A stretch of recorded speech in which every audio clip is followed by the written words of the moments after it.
They say the brightest skylines cast the longest shadows.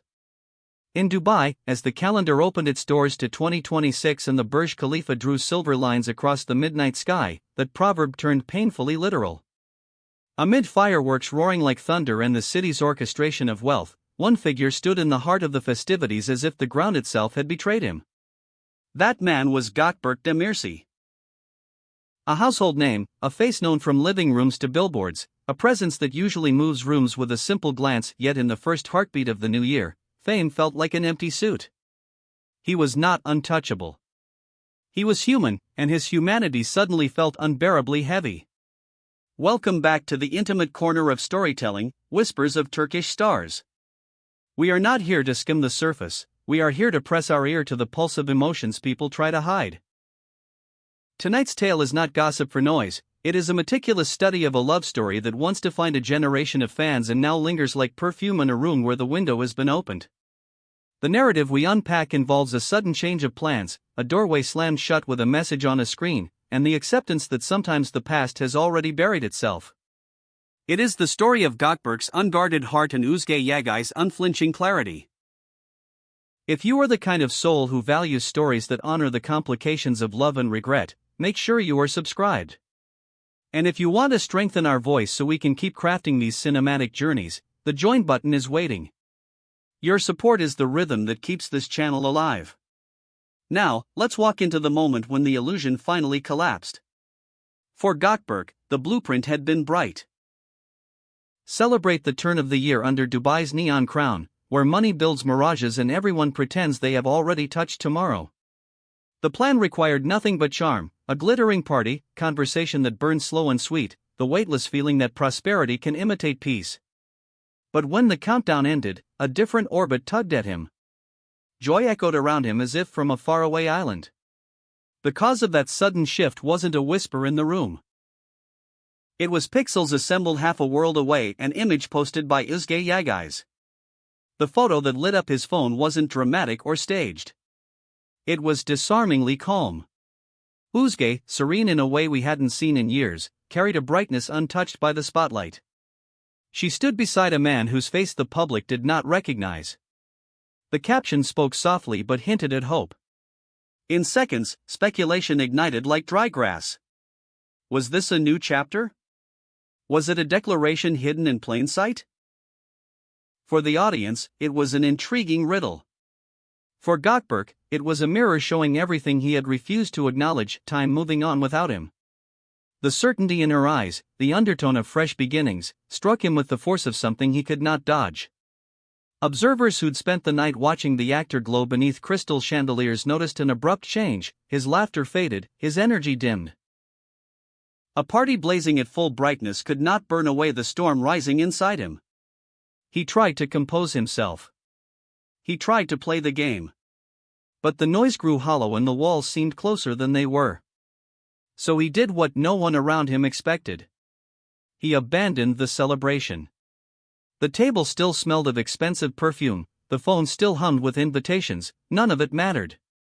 Guided by old feelings that had just clawed their way back to the surface. And perhaps the terrifying realization that his story was no longer his to write, he bought a ticket for the next plane to Istanbul. At the airport, the contrast was jarring. The man known for easy charm and poised answers didn't offer the press his usual shield. Cameras flashed. Reporters called his name. The words he could summon sounded like they'd scraped their way out of him.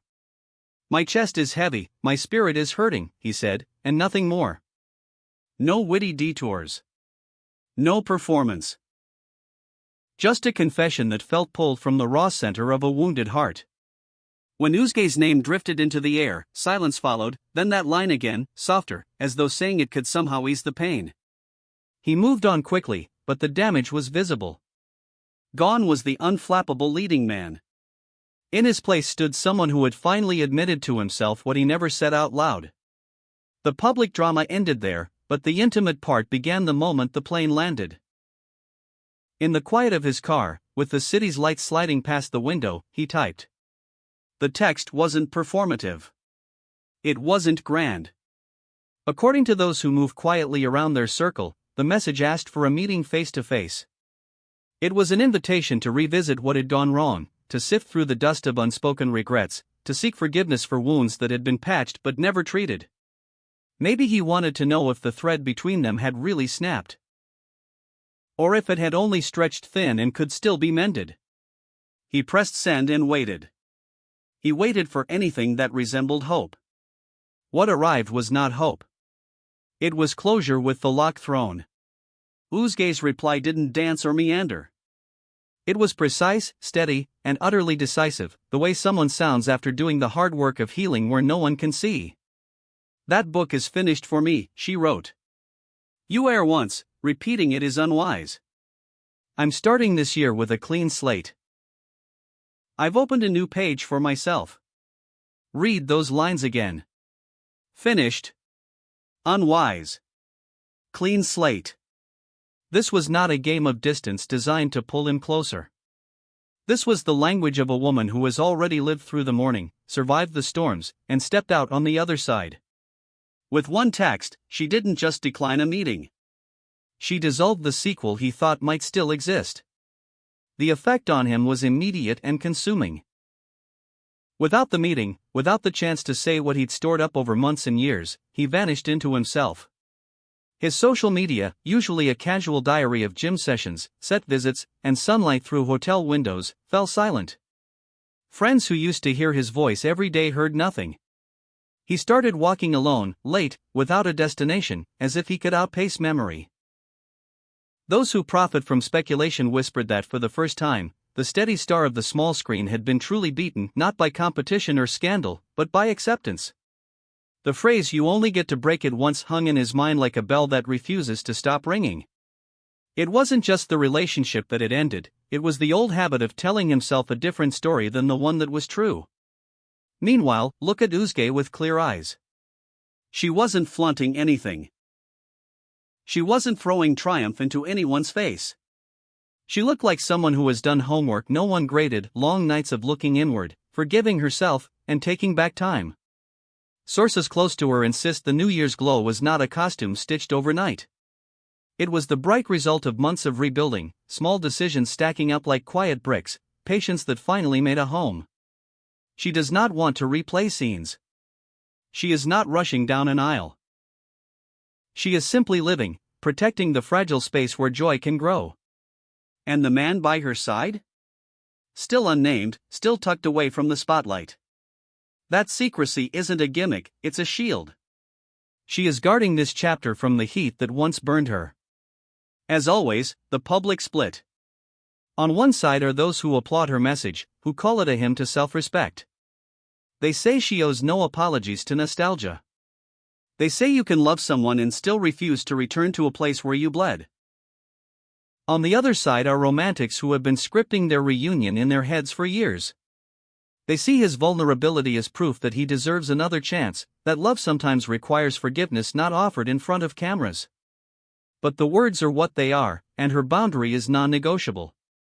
To many industry observers, this moment marks a turning point for him. The image of the unshakable lead, the one who always holds the frame, is peeling away. Is his silence the sound of growth, the discomfort of genuine self-reflection? Or is it the freeze that arrives when regret finally lands and there is nowhere to hide? The watchers will keep watching. Rumor will try to get ahead of truth. And time, the last editor, will decide if a plot twist remains in the wings. It's worth remembering who they were and who they are.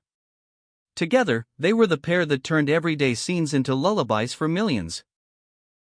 His dependable warmth, her luminous resilience, two currents that met and created lightning. Alone, they are two artists carving paths that the other cannot walk for them. For him, the journey ahead looks like humility without self-punishment, work without the promise of applause, learning to be present in rooms that offer no distraction. For her, it looks like days free of replay, mornings forgiven, a carefully protected horizon. This divergence is not dramatic when written on paper, but it is enormous when lived. And so we arrive at a quiet verdict written not by courts but by boundaries.